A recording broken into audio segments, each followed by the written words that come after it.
You are encouraging the DoD workforce to go work for DHS in increasing numbers. You're pulling the military away from facing foreign enemies who literally say things like death to America. And you're putting troops with weapons aimed at Americans. Mr. Secretary, let the military get back to its real job. Stop forcing them to do DHSs. And if you want to be DHS Secretary, maybe you can apply for that job when you're fired from this one due to your incompetence. If you want to see a powerful official get completely taken apart by someone who actually knows what it's like to be in the line of fire, you need to watch Illinois Senator Tammy Duckworth confront Defense Secretary Pete Hegseth. During an explosive Senate Armed Services Committee hearing, Senator Duckworth, a retired Army National Guard lieutenant colonel who lost both of her legs piloting a Black Hawk helicopter in Iraq, brought the ultimate receipts on the Defense Secretary's underperformance.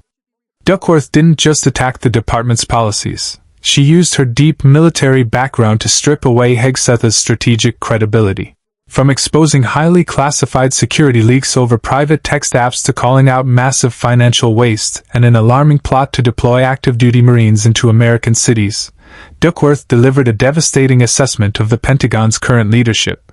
Let's get right into this fierce, unfiltered Capitol Hill showdown. Senator Duckworth. Thank you, Mr. Chairman. In response to my colleague from Oklahoma, I believe the Secretary of Defense has just responded last week and admitted that the $1 billion mission that he led against the Houthis, who do not have a navy, has not restored the transit of U.S. flag commercial vessels through the Red Sea, and in fact has resulted in the loss of 2 F-18 Hornets to the tune of $60 million apiece, as well as, I believe the last count was 7 Reaper drones to the tune of another $200 million. You are blowing through money like my fellow cadets and I did in our first Liberty after basic camp. Luckily, I didn't end up with a questionable tattoo.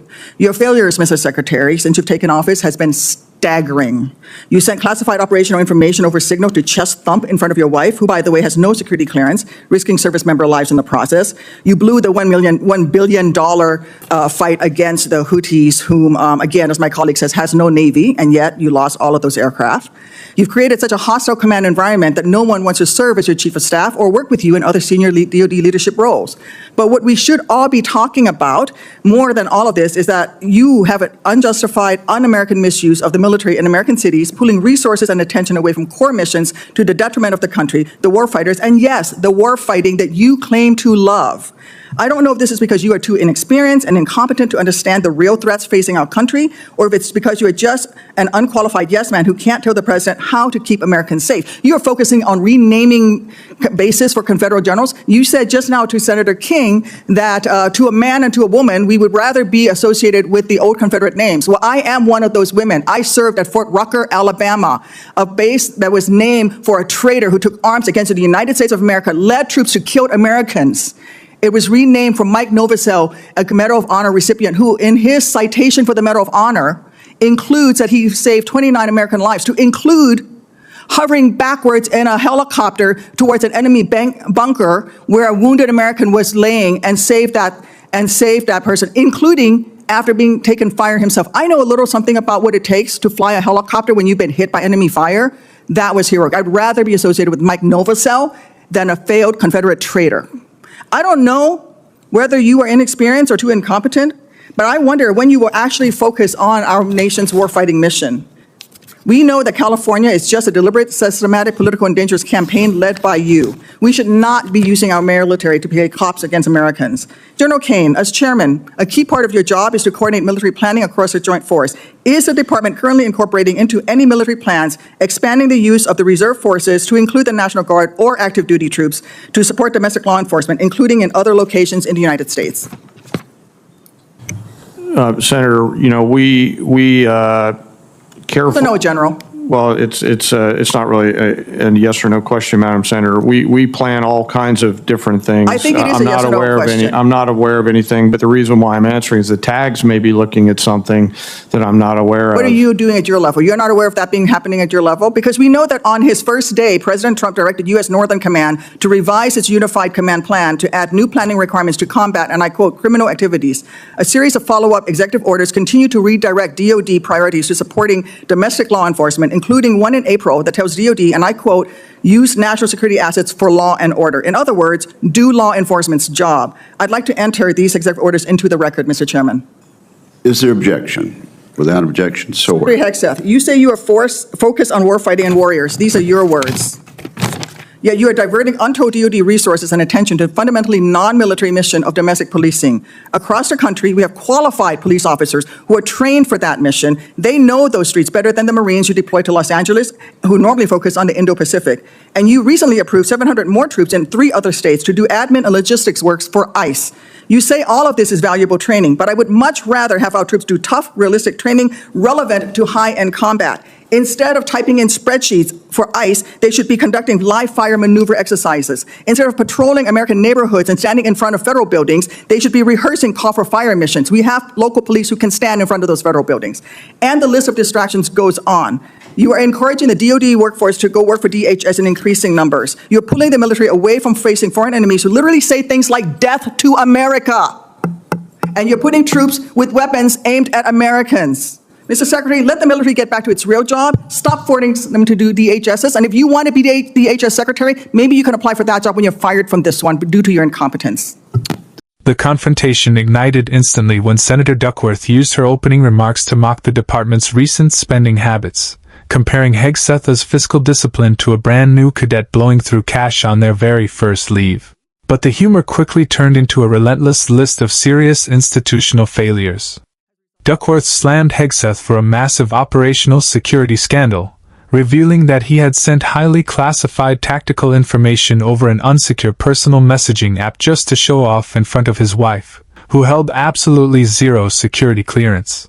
Duckworth forcefully told him, "Your failures since you've taken office have been staggering, risking service member lives in the process." She then tied this operational recklessness directly to a billion-dollar strategic failure. Duckworth noted that despite spending an astronomical amount of money on a mission against regional militants, the department completely failed to secure vital commercial shipping lanes. Instead, the operation resulted in the shocking loss of 2 advanced fighter jets and 7 high-tech drones, costing hundreds of millions of dollars, against an adversary that doesn't even possess a formal navy. Duckworth revealed that the command climate inside the Pentagon has become so chaotic and hostile under Hegseth's management that senior leadership roles are completely vacant because no one is willing to serve as his chief of staff.